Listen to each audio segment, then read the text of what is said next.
ओम श्री गणेशाय नमः। दोस्तों, आज हम पहुंच गए हैं कार्तिक मास के छठे दिन की पावन कथा में। वह दिन जो हरि भक्ति और दीप पूजन दोनों के लिए अत्यंत शुभ माना गया है। कार्तिक मास का हर एक दिन अमूल्य होता है, लेकिन इस छठे दिन का विशेष महत्व इसलिए है क्योंकि इस दिन भगवान विष्णु के छठे रूप में आराधना की जाती है।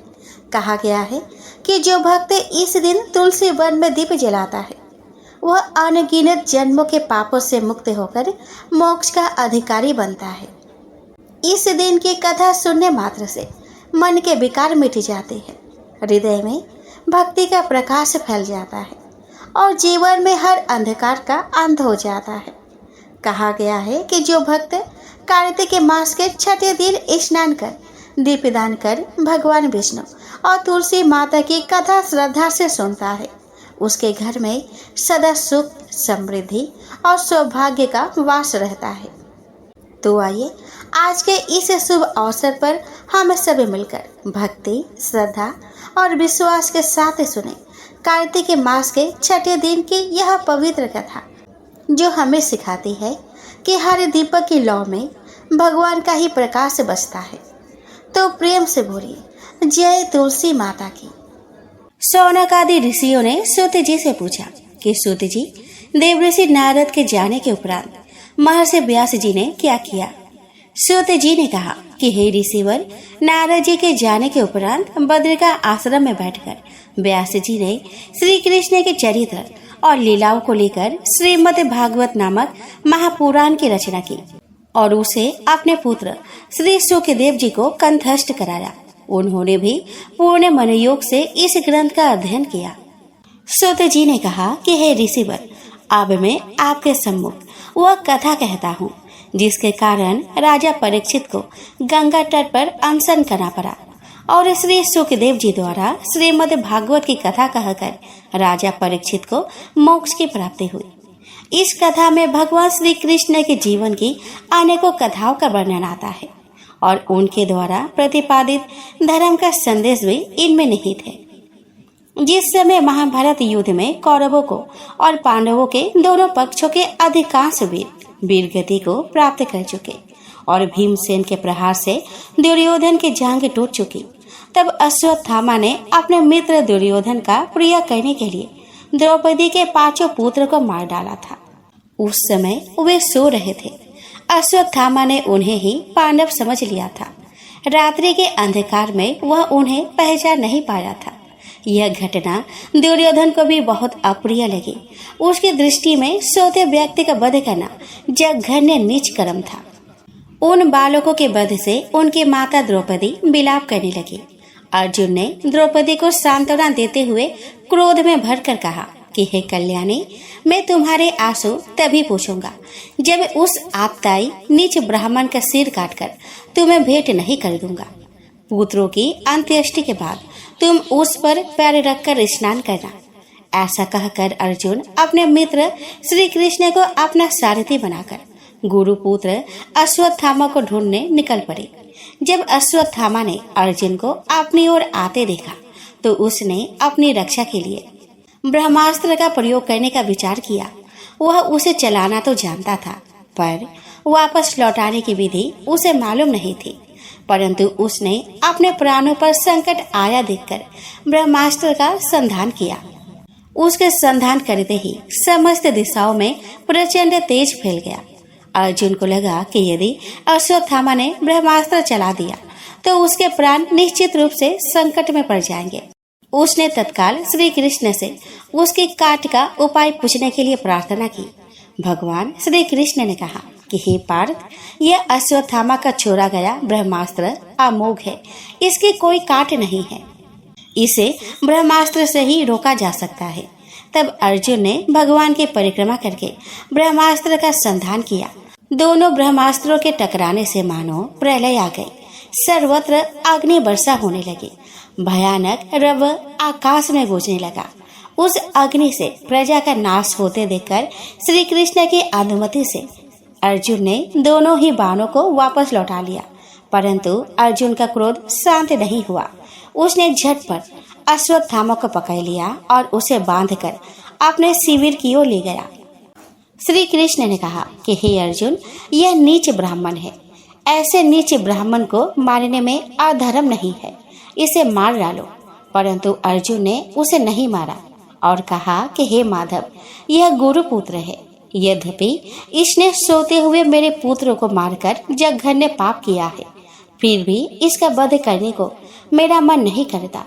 इसका न्याय द्रौपदी ही करेगी। अर्जुन ने अश्वत्थामा को लाकर द्रौपदी के सम्मुख खड़ा कर दिया। अश्वत्थामा नीचे कर्म करने के कारण सिर झुकाई खड़ा था। गुरुपुत्र को इस प्रकार बांध कर लाया जाना द्रौपदी को अच्छा नहीं लगा। उसने कहा कि स्वामी, ये ब्राह्मण है, हम लोगों के पूज्य है। इन्होंने जो दुष्कर्म किया है उसके लिए परमात्मा इन्हें दंड देगा। आप ब्रह्म हत्या के दोषी न बने, इन्हें छोड़ दे। सूत जी ने कहा कि हे शौनक आदि ऋषियों, द्रौपदी की बात धर्म के अनुकूल थी। क्षमा स्त्री का सबसे बड़ा धर्म है। वहाँ उपस्थित सभी द्रौपदी की बात सुनकर चुप खड़े रह गए, परंतु भी बौखला उठे। वह चिल्लाए, इस दुष्ट ने सोते हुए बच्चों की हत्या की है, इसका वध करना ही उचित है। भगवान श्री कृष्ण उसके बात सुनकर बोले कि हे पार्थ, शास्त्रों में कहा गया है कि पतित ब्राह्मण का वध नहीं करना चाहिए और आत्यायी व्यक्ति को ब्राह्मण होने पर भी कभी नहीं छोड़ना चाहिए। यह दोनों बातें ही सत्य है, इसीलिए तुम्हें मेरी आज्ञा का पालन करना चाहिए। तुमने द्रौपदी को सांत्वना देते समय जो प्रतिज्ञा की थी उसे अब पूरा करो। कहकर श्री कृष्ण मंद मंद मुस्कुराने लगे। सूत जी बोले कि हे ऋषिवर, अर्जुन तत्काल श्री कृष्ण के मन की बात को समझ गए। उन्होंने अपनी तलवार से अश्वत्थामा के सिर की मणि उसके केशों सहित उखाड़ ली और कहा कि हे माधव, केशों से रहित होने पर अश्वत्थामा श्रीहीन हो गया है और इसके मस्तक की मणि उतर जाने से इसका ब्रह्म तेज भी समाप्त हो गया है। किसी ब्राह्मण का सिर मूंड देना और उसका ज्ञान और धन छीन लेना, उसे सभ्य समाज के मध्य से निकाल देना ब्राह्मण की हत्या के समान है। अब इसे यहाँ से निकाल देना चाहिए। इन शब्दों के साथ ही अर्जुन ने उपस्थित सभी से मानो स्वीकृति देने का आग्रह किया हो। श्री कृष्ण और वहाँ उपस्थित सभी लोगों ने अर्जुन के कथन का मौन समर्थन किया और अश्वत्थामा के बंधन खोलकर उसे अपमानित करते हुए शिविर से निकाल दिया। श्री कृष्ण ने कहा कि यह अश्वत्थामा कभी मृत्यु को प्राप्त नहीं होगा और अपने मस्तक पर घाव को लिए यह मृत्यु के लिए तरसता घूमेगा। इसके घाव से रक्त और पीप बढ़कर सदैव इसको पाप कर्म का स्मरण कराता रहेगा। तदुपरांत श्री कृष्ण ने शोक संतप्त पांडवों और द्रौपदी को सांत्वना दी। सूत जी ने कहा कि ऋषिवर, इस घटना के उपरांत सभी पांडव अपने स्वजनों का तर्पण करने की इच्छा से गंगा तट पर आए और जलांजलि देकर अपने सभी मृतक बंधु बांधवों की आत्मा को शांति प्रदान करने की प्रार्थना ईश्वर से की। गंगा स्नान करके पांडव गंगा तट पर बैठे हुए थे। उनके साथ भगवान श्री कृष्ण, ऋषि धौम्य, गंधारी, कुंती, धृतराष्ट्र, द्रौपदी और अभिमन्यु की पत्नी उत्तरा भी वहाँ पे बैठी हुई थी। शोक संतप्त कौरव पांडव को श्री कृष्ण और अन्य मुनिगण सांत्वना दे रहे थे। युधिष्ठिर को उनका राज्य वापस मिल गया था। सारे कार्य संपन्न कराने के उपरांत श्री कृष्ण ने महाराज युधिष्ठिर से वापस द्वारका जाने की इच्छा व्यक्त की। उसी समय आकाश मार्ग से एक ब्रह्मास्त्र तीव्र गति से उनकी ओर आने लगा। उसे देखकर सभी चिंतित हो उठे। भगवान श्री कृष्ण तत्काल समझ गए कि पांडवों का वंश बीज नष्ट करने के लिए अश्वत्थामा ने जो ब्रह्मास्त्र छोड़ा था वह अर्जुन के मंत्र प्रभाव से कुछ समय के लिए शांत अवश्य हो गया था, किंतु जिसने उसे छोड़ा था उसके द्वारा वापस न बुलाए जाने के कारण वह अभी तक सक्रिय होकर आकाश में घूम रहा था। पांडवों का वंश बीज उत्तरा के गर्भ में पड़ रहा था। देखते देखते वह ब्रह्मास्त्र 6 भागों में विभक्त हो गया। 5 बाण पांचों पांडवों की ओर और 6ठा बाण उत्तरा के गर्भ की ओर तीव्र गति से आने लगा। कुंती ने व्याकुल होकर श्री कृष्ण से प्रार्थना की कि हे कृष्ण, मेरे वंश की रक्षा करो। उत्तरा ने भी व्याकुल होकर श्री कृष्ण से कहा कि हे देवाधिदेव, हे जगदीश्वर, आप महायोगी है, आपके सिवाय मेरी रक्षा कौन करेगा। इस लोक में मुझे अभय देने वाला कोई नहीं है। हे प्रभु, आप तो सर्वशक्तिमान है, मुझे आपने जीवन का भय नहीं, परंतु मेरे गर्भ की आप रक्षा करें। सूत जी ने कहा कि हे ऋषिगण, भगवान श्री कृष्ण तो इस जगत में भक्त वत्सल है और अपने भक्तों पर विपत्ति आई देखकर अपने सुदर्शन चक्र से उन्होंने माया कवच बना दिया। ब्रह्मास्त्र का लक्ष्य कभी खाली नहीं जाता, क्योंकि वह शस्त्र अमोघ है, उसे कोई नहीं काट सकता। परंतु भगवान श्री कृष्ण तो समस्त संसार के पालनहार है, उनके तेज के सम्मुख भला कौन सा शस्त्र ठहर सकता है। श्री कृष्ण के माया कवच के निकट आकर ब्रह्मास्त्र का तेज नष्ट हो गया और वह शांत हो गया। यह कोई आश्चर्य की बात नहीं थी। भगवान स्वयं सभी आश्चर्यों के स्वामी है, उनसे पार कुछ भी नहीं है। वे स्वयं अपने शक्ति माला से अजन्मे होकर भी इस संसार की सृष्टि अपनी इच्छा से करते हैं, उसकी रक्षा करते हैं और स्वयं ही उसका संहार कर देते हैं। ब्रह्मास्त्र से सभी पांडवों को मुक्त कर श्री कृष्ण रथ पर सवार होकर चलने लगे तो सभी ने उनकी स्तुति की। कुंती ने कहा कि हे प्रकृति से परे आदि पुरुष परमेश्वर, मैं आपको नमन करती हूँ। आप इंद्रियों द्वारा अनुभव गम्य है, किंतु माया से आवृत आपका स्वरूप सभी प्राणियों के लिए अज्ञात है।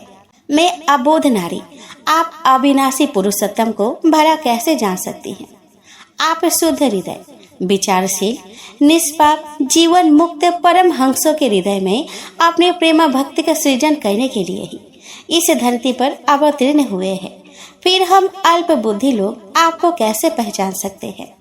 हे देवकी नंदन, हे यशोदा के लाडले, हे ग्वाल बाल सखा, हे गोपियों के हृदय में वास करने वाले मुरली मनोहर, हे गोविंद, हम बार बार आपको नमन करते हैं, जिनकी नाभि कमल से ब्रह्मा का जन्म हुआ, जो सुंदर कमल पुष्पों की माला धारण करते हैं, जिनके नेत्र कमल दल के समान विशाल और रत्नारे है, जिनके चरणों में कमल के चिन्ह है।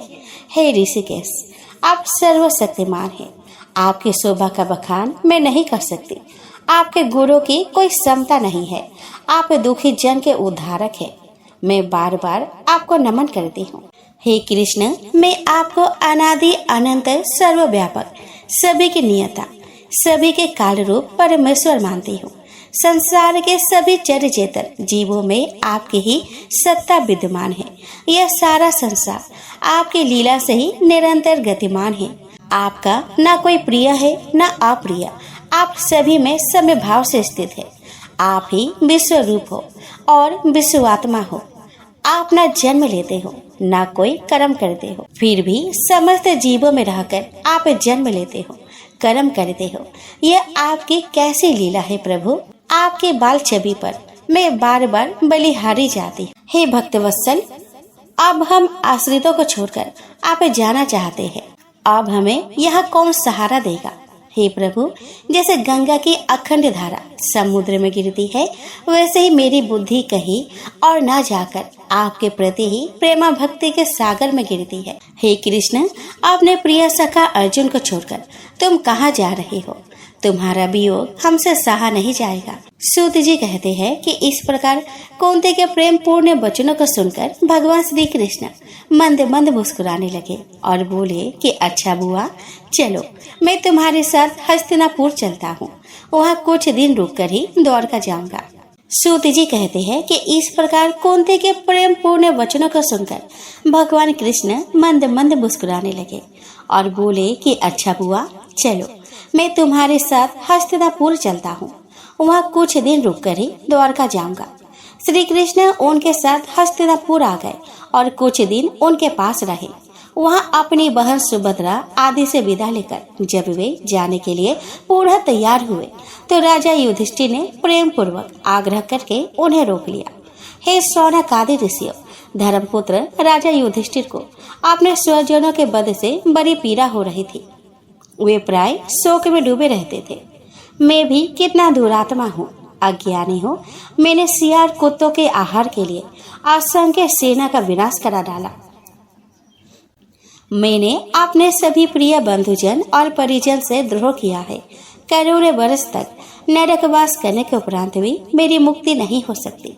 जैसे कीचड़ से गंदा हुआ जल स्वच्छ नहीं किया जा सकता, मदिरा से उसके मादक प्रभाव को दूर नहीं किया जा सकता, वैसे ही हिंसा युक्त यज्ञों के द्वारा किसी प्राणी की हत्या का प्रायश्चित नहीं किया जा सकता। श्री भगवान बोले कि मैंने इन अविनाशी योग को सूर्य से कहा था। सूर्य ने अपने पुत्र बेवस्वत मनु से कहा और मनु ने अपने पुत्र राजा इक्ष्वाकु से कहा, हे परम तप अर्जुन, इस प्रकार परंपरा से प्राप्त इस योग को राजश्रियों ने जाना, किंतु उसके बाद यह योग बहुत काल से इस पृथ्वी लोक में लुप्त प्राय हो गया। तू मेरा भक्त और प्रिय सखा है, इसलिए यह पुरातन योग आज मैंने तुझे कहा है, क्योंकि यह बड़ी ही उत्तम रहस्य है, अर्थात गुप्त रखने योग्य विषय है। अर्जुन बोले कि आपका जन्म तो अवांछित अभी हाल ही का है और सूर्य का जन्म बहुत पुराना है, अर्थात कल्प के आदि में हो चुका था। तब मैं इस बात को कैसे समझूं कि आप ही ने कल्प के आदि में यह योग कहा था। श्री भगवान बोले कि हे परम तप अर्जुन, मेरे और तेरे बहुत से जन्म हो चुके हैं, उन सब को तू नहीं जानता, किंतु मैं जानता हूँ। मैं अजन्मा और अविनाश स्वरूप होते हुए भी तथा समस्त प्राणियों का ईश्वर होते हुए भी अपनी प्रकृति को अधीन करके अपनी योग्य माया से प्रकट होता हूँ। हे भारत, जब जब धर्म की हानि और अधर्म की वृद्धि होती है, तब तब ही मैं अपने रूप को रचता हूँ, अर्थात साकार रूप से लोगों के सम्मुख प्रकट होता हूँ। साधु पुरुष का उद्धार करने के लिए, पाप कर्म करने वालों का विनाश करने के लिए और धर्म की अच्छी तरह से स्थापना करने के लिए मैं युग युग में प्रकट हुआ करता हूँ। हे अर्जुन, मेरे जन्म और कर्म दिव्य अर्थात निर्मल और अलौकिक है। इस प्रकार जो मनुष्य तत्व से जान लेता है, वह शरीर को त्याग कर फिर जन्म को प्राप्त नहीं होता, किंतु मुझे ही प्राप्त होता है। पहले भी जिनके राग, भय और क्रोध सर्वथा नष्ट हो गए थे और जो मुझ में अनन्य प्रेम पूर्वक स्थिर रहते थे, ऐसे मेरे आश्रित रहने वाले बहुत से भक्त उपयुक्त ज्ञान रूप तप से पवित्र होकर मेरे स्वरूप को प्राप्त हो चुके हैं। हे अर्जुन, जो भक्त मुझे जिस प्रकार भजते हैं, मैं भी उनको उसी प्रकार भजता हूँ, क्योंकि सभी मनुष्य सभी प्रकार से मेरे ही मार्ग का अनुसरण करते हैं। इस मनुष्य लोक में कर्मों के फल को चाहने वाले लोग देवताओं का पूजन किया करते हैं, क्योंकि उनको कर्मों से उत्पन्न होने वाले सिद्धि शीघ्र मिल जाती है। ब्राह्मण, क्षत्रिय, वैश्य और शूद्र, इन 4 वर्णों का समूह गुण और कर्मों के विभाग पूर्वक मेरे द्वारा रचा गया है। इस प्रकार इस सृष्टि रचना आदि कर्म का कर्ता होने पर भी मुझ अविनाशी परमेश्वर को तो वास्तव में अकर्ता ही जानता है। ब्राह्मण, क्षत्रिय, वैश्य और शूद्र, इन 4 वर्णों का समूह गुण और कर्मों के विभाग पूर्वक मेरे द्वारा रचा गया है। इस प्रकार उस सृष्टि रचना आदि कर्म का कर्ता होने पर भी मुझे अविनाशी परमेश्वर को तो वास्तव में अकर्ता ही जान। कर्मों के फल में मेरी स्पृहा नहीं है, इसलिए मुझे कर्म लिप्त नहीं करते। इस प्रकार जो मुझे तत्व से जान लेता है, वह भी कर्मों से नहीं बंधता। पूर्व काल में मुमुक्षुओं ने भी इस प्रकार जानकर ही कर्म किए हैं, इसलिए तू भी पूर्वजों द्वारा सदा से किए जाने वाला कर्म को ही कर। कर्म क्या है और अकर्म क्या है, इस प्रकार इसका निर्णय करने में बुद्धिमान पुरुष भी मोहित हो जाते हैं। इसीलिए वह कर्म तत्व मैं तुझे भली भांति समझाकर कहूँगा, जिसे जानकर तू अशुभ से अर्थात कर्म बंधन से मुक्त हो जाएगा। कर्म का स्वरूप भी जानना चाहिए और अकर्म का स्वरूप भी जानना चाहिए। तथा विकर्म का स्वरूप भी जानना चाहिए, क्योंकि कर्म की गति गहन है। जो मनुष्य कर्म में अकर्म दिखता और जो अकर्म में कर्म दिखता है, वह मनुष्य में बुद्धिमान है और वह योगी समस्त कर्मों को करने वाला है। जिसके संपूर्ण शास्त्र सम्मत कर्म बिना कामना और संकल्प के होते हैं और जिसके समस्त कर्म ज्ञान रूप अग्नि के द्वारा भस्म हो गए हैं, उस महापुरुष को ज्ञानी जन भी पंडित कहते हैं। जो पुरुष समस्त कर्मों में और उनके फल में आसक्ति का सर्वथा त्याग करके संसार के आश्रय से रहित हो गया है और परमात्मा में नित्य तृप्त है, वह कर्मों में भली भांति बरतता हुआ भी वास्तव में कुछ नहीं करता। जिसका अंतःकरण और इंद्रियों के सहित शरीर जीता हुआ है और जिसने समस्त भोगों की सामग्री का परित्याग कर दिया है, ऐसा आशा रहित पुरुष केवल शरीर संबंधी कर्म करता हुआ भी पापों को नहीं प्राप्त होता। जो बिना इच्छा के अपने आप प्राप्त हुए पदार्थ में सदा संतुष्ट रहता है, जिसमें ईर्ष्या का सर्वथा अभाव हो गया है, जो हर्ष शोक आदि द्वंद्वों में सर्वथा अतीत हो गया है, ऐसा सिद्धि और असिद्धि में सम रहने वाला कर्म योगी कर्म करता हुआ भी उनसे नहीं बंधता। जिसकी आसक्ति सर्वथा नष्ट हो गई है, जो देह अभिमान और ममता रहित हो गया है, जिसका चित्त निरंतर परमात्मा के ज्ञान में स्थित रहता है, ऐसा केवल यज्ञ संपादन के लिए कर्म करने वाले मनुष्य के संपूर्ण कर्म भली भांति विलीन हो जाते हैं। जिस यज्ञ में अर्पण अर्थात श्रुवा आदि भी ब्रह्म है, हवन किए जाने वाला योग्य द्रव्य भी ब्रह्म है तथा ब्रह्म रूप कर्ता द्वारा ब्रह्म रूप अग्नि में आहुति देना रूप क्रिया भी ब्रह्म है, उस ब्रह्म कर्म में स्थित रहने वाले योगी द्वारा प्राप्त किए जाने वाला योग्य फल भी ब्रह्म ही है। दूसरे योगी जन देवताओं के पूजन रूप पर ब्रह्म परमात्मा रूप अग्नि में अभेद दर्शन रूप यज्ञ के द्वारा ही आत्म रूप यज्ञ का हवन किया करते हैं। अन्य योगी जन क्षोत्र आदि समस्त इंद्रियों को संयम रूप अग्नियों में हवन किया करते हैं और दूसरे लोग शब्द आदि समस्त विषयों को इंद्रिय रूप अग्नियों में हवन किया करते हैं। दूसरे योगी जन इंद्रियों की संपूर्ण क्रियाओं को और प्राण की समस्त क्रियाओं को ज्ञान से प्रकाशित आत्म संयन योगी रूप अग्नि में हवन किया करते हैं।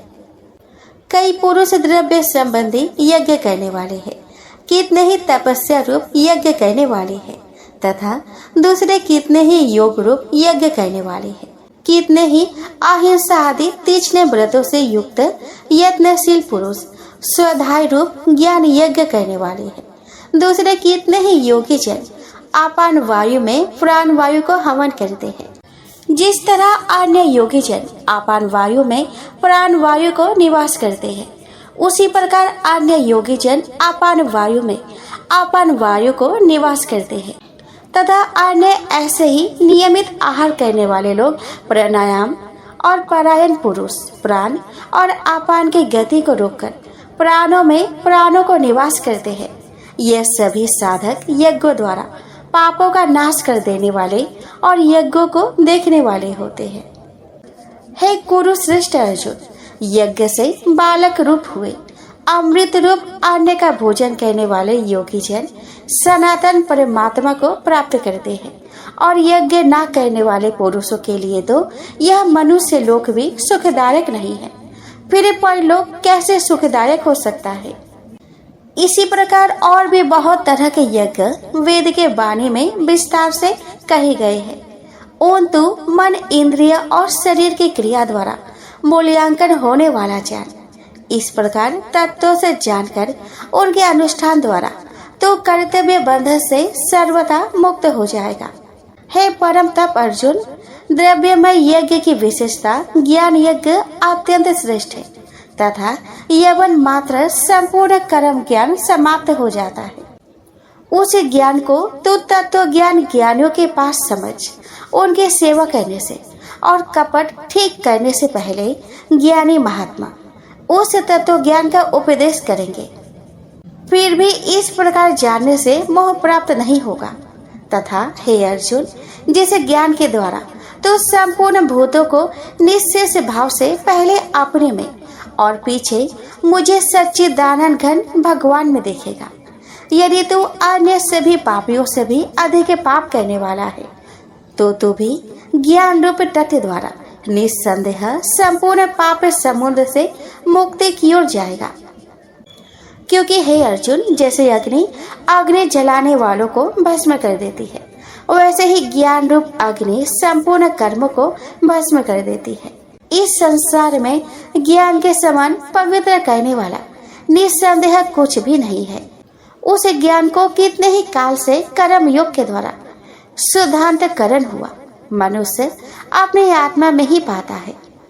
भौतिक साधन परायण और श्रद्धावान मनुष्य को ज्ञान प्राप्त होता है और ज्ञान को प्राप्त करने के लिए वह बिना विलंब के वास्तविक भगवत प्राप्ति रूप परम शांति को प्राप्त होता है।